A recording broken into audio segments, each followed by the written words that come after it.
মাঝারু কাকা আজকে কিন্তু সে কিন্তু মাছগুলো উঠাইছে, মানে ধরতে পারছি। কি মাছ মারতে পারি, কি মাছ মারার লোক আমরা হয়ে গেছি, সেটা আপনাদের দেখাবো। চলেন।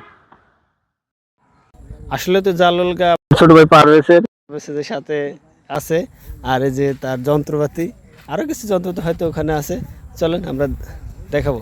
বন্ধুরা, আপনাদের কিন্তু আজকে জানিয়ে রাখি যে আজকে যে আমরা মাছ যেভাবে মারি, যতটুকু যতগুলি ধরি, তো এই মাছ কিন্তু আমরা বিক্রি করি না, আমরা কিন্তু বিক্রি করার লোকও না।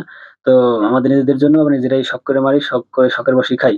তো দেখতে দেখতে আমরা চলে আসলাম আমাদের মাছ ধরার যে নদীতে, তার কাছাকাছি চলে আসছি। তারপরে অনেক পথ হাঁটতে হাঁটতে হাঁটতে হাঁটতে আমরা চলে যাচ্ছি যাচ্ছি এবং যাচ্ছি, যাওয়ার পরও দেখি শেষ হয় না পথ। ও কি কি অবস্থা! সামনে দেখছি কি, ও ঠান্ডু ভাই, সে আমাদের গ্রামের একটা ভাই, বড় ভাই। তাকে দেখতে পেলাম, দেখার পর তার সাথে একটা কথা বলে আমরা চলে গেলাম। চলে যাওয়ার পর দেখি যে আরো কিছু দূর পথ যাওয়ার পরেই দেখি যে নদী নদী, ও আমাদের সে কাঙ্ক্ষিত যেখানে আমরা মাছ মারবো, মাছ ধরবো, সে নদীর কাছে আমরা চলে এসেছি।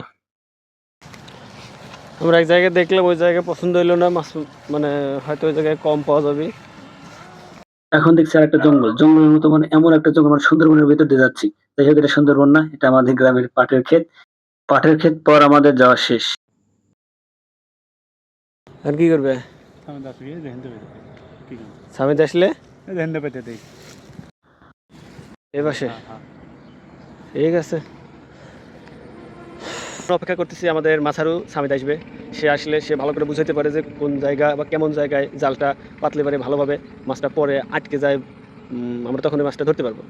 তো ওই জায়গাটা আমি ভালো বুঝি না, ছোটো ভাই পারভেজ সেও খুব একটা ভালো বুঝতেছে না, তাই আমরা অপেক্ষা করতেছি আমাদের মাছারু সামিদের জন্য, আসুক সে। চলে এসেছে আমাদের সামিদ কাকু। মাছারু কাকা আজকে কিন্তু সে কিন্তু মাছগুলো উঠাইছে, মানে ধরতে পারছে। মাছগুলো দুইবার বাইরে ছুটে গেছে, তা বলে সে ধরছে। খুব মানে টেকনিক আছে না মাছ মারা লোক সে।